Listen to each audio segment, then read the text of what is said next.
తమ పౌరులను వెంటనే వెనక్కు రావాల్సిందిగా జర్మనీ, నెదర్లాండ్స్ తాజా హెచ్చరికలు జారీ చేశాయి. ఇప్పటికే కెనడా సహా మరికొన్ని దేశాలు తమ వారికి ఇదే తరహా సూచనలు చేసిన విషయం తెలిసిందే.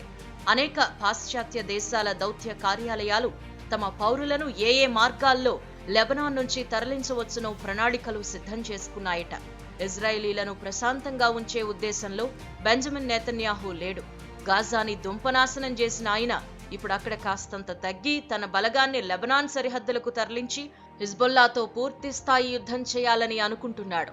నెతన్యాహుకు పటిష్టమైన యుద్ధ వ్యూహం ఉందని, అది వరుసబెట్టి ఎవరో ఒకరితో యుద్ధాలు చేస్తూ ఉండడమేనన్న ఓ సరదా వ్యాఖ్య 100కి 100 పాళ్లు నిజం.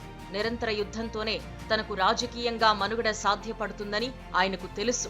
ఇరాన్ ఎలాగూ ఊరుకోదు. హిజ్బుల్లాతో యుద్ధంలో లెబనాన్లోకి నెతన్యాహు సైన్యాలు చొరబడేందుకు ప్రయత్నించిన పక్షంలో ఇరాన్ ప్రవేశంతో ఆ యుద్ధం మరింత తీవ్రమవుతుంది, సరిహద్దులు దాటిపోతుంది.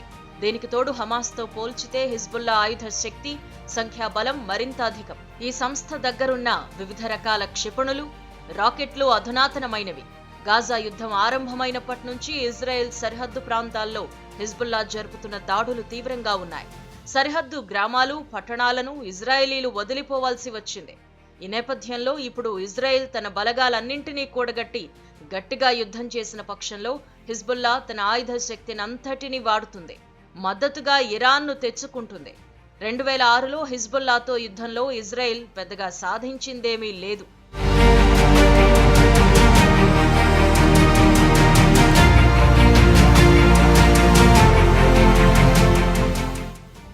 గాజాలో కాల్పుల విరమణ అమల్లోకొచ్చిన మరుక్షణం నుంచి ఇజ్రాయెల్ మీద హిజ్బుల్లా దాడులు ఆగిపోతాయి.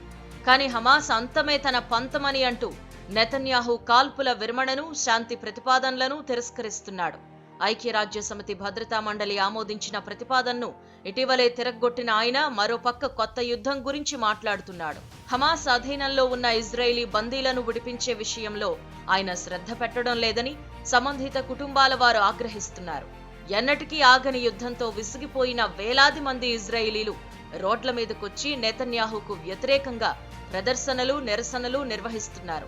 ఆయన రాజీనామా చేయాలని, కొత్తగా ఎన్నికలు జరపాలని డిమాండ్ చేస్తున్నారు. దేశంలో చాలా చోట్ల అల్లర్లు, విధ్వంసం జరిగినందువల్ల కాబోలు కాల్పుల విరమణ విషయంలో ఆయన ఆ తర్వాత కాస్తంత మెత్తబడినప్పటికీ చాలా మెలికలు పెట్టారు. బందీల అప్పగింత పూర్తయ్యే వరకు కాల్పుల విరమణ అమల్లో ఉంటుంది తప్ప అదేమీ శాశ్వతం కాదన్నట్టుగా ఆయన వ్యాఖ్యానించడంతో హమాస్ దాన్ని కొట్టిపారేస్తూ తన డిమాండ్లను పునరుద్ఘాటించింది.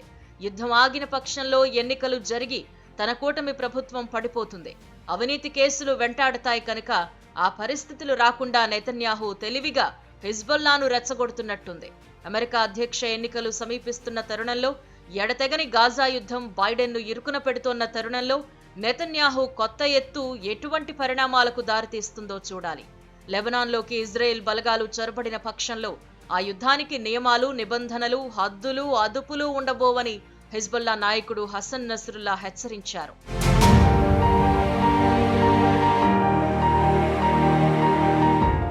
హమాస్తో ఇలా ఎంతకాలం యుద్ధం చేసినప్పటికీ దాన్ని మహా అయితే తాత్కాలికంగా బలహీనపరచవచ్చునేమో కానీ నాశనం చేయటం అసాధ్యమని ఐడిఎఫ్ నెతన్యాహుకు నివేదించినట్లుగా వార్తలొచ్చాయి.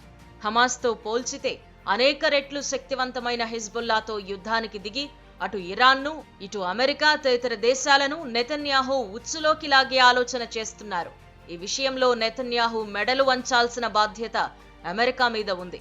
ఇజ్రాయెల్, హిజ్బుల్లా యుద్ధాన్ని అమెరికా కోరుకోవడం లేదని, ఆ పరిస్థితి రాకుండా నిలువరించే ప్రయత్నాలు విశేషంగా జరుగుతున్నాయన్న వార్తలు నిజమైన పక్షంలో సంతోషించాల్సిందే.